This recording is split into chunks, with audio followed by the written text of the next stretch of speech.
What's good, everybody? It's two. You know what I'm saying? Welcome back to the channel. Today, we got a player that I've been keeping an eye on over the past 2 weeks, and he's been a very, very interesting case, and I actually have a little bit of history. So let's talk about Nate Ament. Nate Ament is a 6'10" forward at the University of Tennessee. He's a class of 2025, five-star prospect, top five, I'm pretty sure, in 247 Sports, and he's projected to be a top 10 pick in the 2026 NBA draft. And I have a little bit of priors on him because I've seen him in person.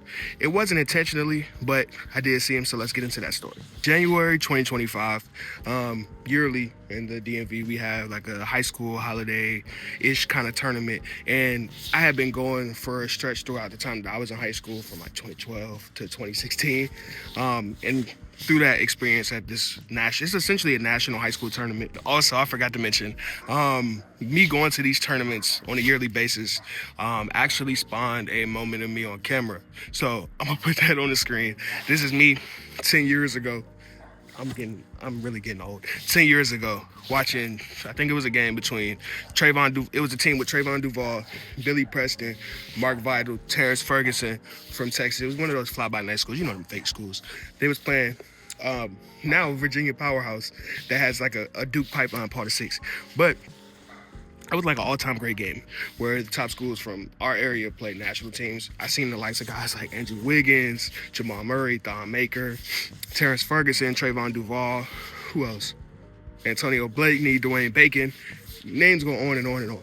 But I decided to go back in January because I wanted to see some of the guys, including guys like Cam Ward and stuff like that that's in Michigan State now. But ended up seeing Nate Ament play, and coming out of the game that I saw, I was like, this is a top 3 prospect. It didn't really help that I wasn't making content at the time, so I didn't really keep a keen eye on him. I wasn't looking out for him or nothing like that.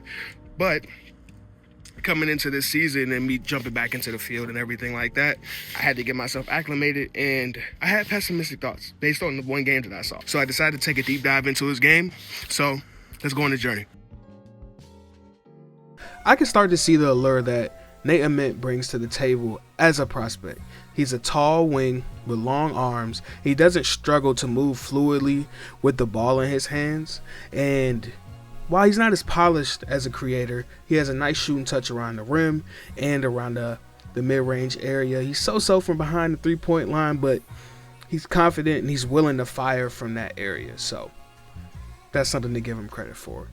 To me, Ament profiles more so as a play finisher type than a creator at this point in his development, and this is due to the lack of polish he has as a ball handler, and more importantly, the lack of strength at this point. He is very, very affected by getting bumped on defense and on offense, especially on offense. He gets bumped off his driving lanes, he gets pushed out on post-ups, and I know he gained 20 pounds over the summer, but he's still not strong enough to absorb bumps, create space off of bumps on his attacks. It's a real deterrent for his game.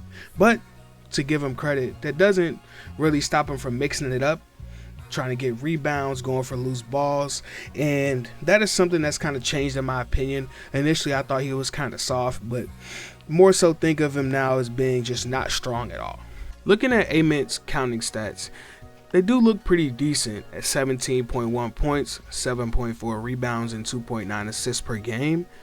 And that raw production does seem pretty cool, but digging deeper into the stats, you see a 38.5 shooting percentage from the field, 28.9 from 3, and he does shoot 81% at the free throw line. And digging further into the statistics, Ament only has 2 dunks this season. Like, he's attempted 2, he's made both of them, but he needs to, at 6'10" and you get into the basket and you can move the way you can move, I need you to dunk. And he's shooting 47.8% at the rim and shooting 34 on far twos. Like, it's not looking really good for Ament offensively, but defensively, he has the physical tools to be an absolute condor on that end that just roams around, causes chaos, and disrupts everything with his length and speed. He has shown a level of competency that has been impressive to me, and he doesn't look like a defender that produces a ton of stocks right now. And I think some of that has to do with him not being physically developed yet, and also still adjusting to the high level of high major college basketball coming from a public school. And hey, who's not to say that once conference play kicks into place, he doesn't see an uptick in his steals and blocks and everything like that, and more so being the defender that he's projected to be. From watching Nate Ament's first 9 games as a freshman at Tennessee, as a wise man has said, actually a lot of times, not a few times, I understand it now. Ament is a 6'10" forward with the scoring upside and the ability to operate with the ball in his hands as a handler off of JXTRHO actions, mid-post catches, and sometimes you can sprinkle in a pick and roll as him as the handler. The raw production of 17 points per game is an indicator of some of that ability. Can Ament put together a stretch showing improvement, starting with how Ament handles contact and how he'll adjust to the point where it's not affecting his shooting percentages so much, and specifically around the rim. And again, 2 dunk attempts. That is insane. Now, I do want to inform you though that since I'm harping on the contact being bad for him, it does kind of work into his favor with him having a 58.5% free throw rate, and that could be something that kind of balances itself out. And the reason that I asked those 2 questions is because Nate Ament, looking into his background a little bit for this, he is a late bloomer. He rose to this high status in the class of 2025 fairly recently, and that is an indicator of some sort of rapid improvement. And who's not to say that once January comes and conference play is here, and it's like, hey man, Nate Ament's putting together a stretch where he's still at 17 points a game, maybe he's up in the mid to high 40s in his shooting percentages, and we're looking good. Never know.